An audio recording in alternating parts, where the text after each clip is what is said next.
Now, my next guest served his country as vice president without enriching his family through foreign cash. And recently, he did drop out of the 2024 race for president, but he's continued to advocate for American values. By the way, he and his daughter authored a brand new book, and it is entitled Go Home for Dinner, Advice from How Faith Makes a Family and Family Makes a Life. Joining us now, former Vice President Mike Pence and his daughter, Charlotte Pence Bond, are with us.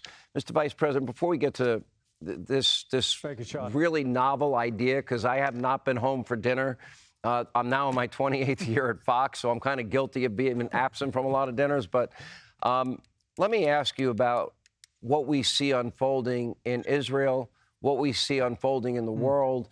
Some of the questioning, the line of questioning I was bringing up with Ambassador Haley. Nick, I'm just curious. None of these institutions seem to be working, and you handled things very differently in the Trump administration. For example, you were a lot tougher on China. For example, you put tariffs on China.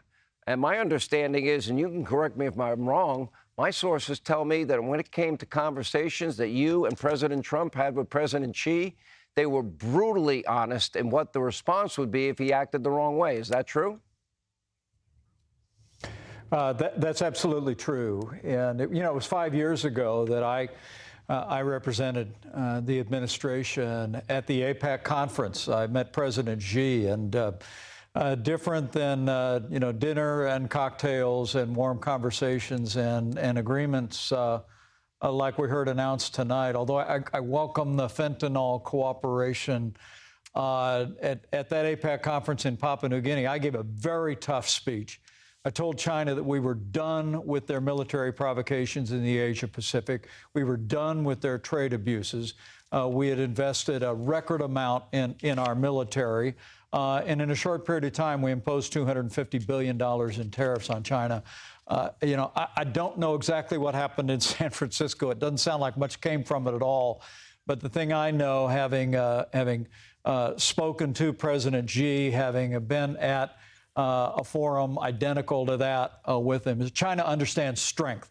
And this is a moment of time where we have an administration that, from the disastrous withdrawal from Afghanistan, from the weakness that Joe Biden has projected around the world, the kowtowing to China, begging Iran to get back in the Iran nuclear deal. I mean, now more than ever, we need new leadership in this country, and we need a projection of strength. And I say, just as a private citizen, no longer involved in active politics, Sean, that I didn't sense strength in our president's words tonight. I didn't feel that he was forceful at all, and I think there's a lot more that he could have done. Do you believe I'm correct in my belief that China, Russia, Iran, North Korea have formed a new axis of evil? I don't think there's any question about that. It's one of the reasons why as I've said many times, we need to speak with one voice in this country, that America stands with Israel as Israel does the hard work, which is going to be not days, but months to hunt down and destroy Hamas. But I also believe that America needs to continue to stand with the people of Ukraine until they repel that Russian invasion, because Russia and Iran and China and North Korea have created a new axis, and standing in solidarity as the leader of the free world is the only role for the United States of America. Hey, listen, let me switch gears, if I may. And Charlotte Pence Bond, great to have you. And you wrote this book with your dad, Go Home for Dinner, Advice on How Faith Makes a Family and a Family Makes a Life. And I was watching your interview on Fox and Friends, and you guys were great together. I can't imagine your dad angry and pissed off. I can't imagine him yelling. Did he ever have a few of those moments? Because he's a very even-tempered man. He is extremely even-tempered. I had one of the makeup artists at Fox asked me, she said, he's so nice. Is he always that nice? And I said, yes, actually, he is always that nice.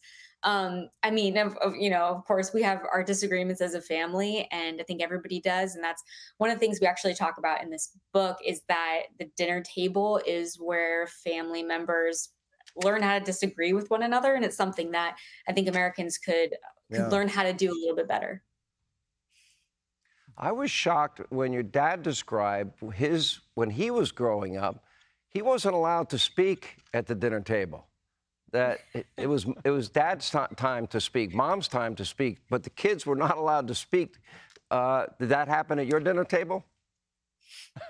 No, it didn't actually. I think, we have a chapter in the book that's about parents listening. It says, be a parent who listens. And I think my parents did that really well, and taught us how to respect one another and let everybody take a turn talking. I don't think it's done him any harm. I think he's done well speaking in his life since. Well, Sean, anyway, I really do believe, the book is phenomenal. Yeah.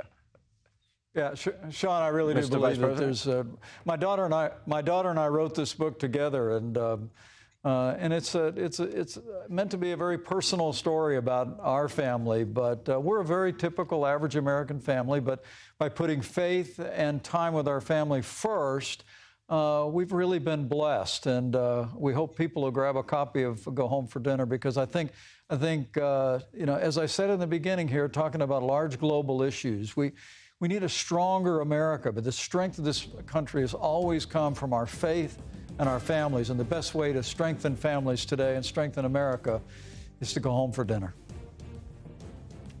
All right. Thank you, Mr. Vice President. Charlotte, great to see you, too. Good luck with the book. Amazon.com, bookstores around the country. Hey, Sean Hannity here. Hey, click here to subscribe to Fox News YouTube page and catch our hottest interviews and most compelling analysis. You will not get it anywhere else.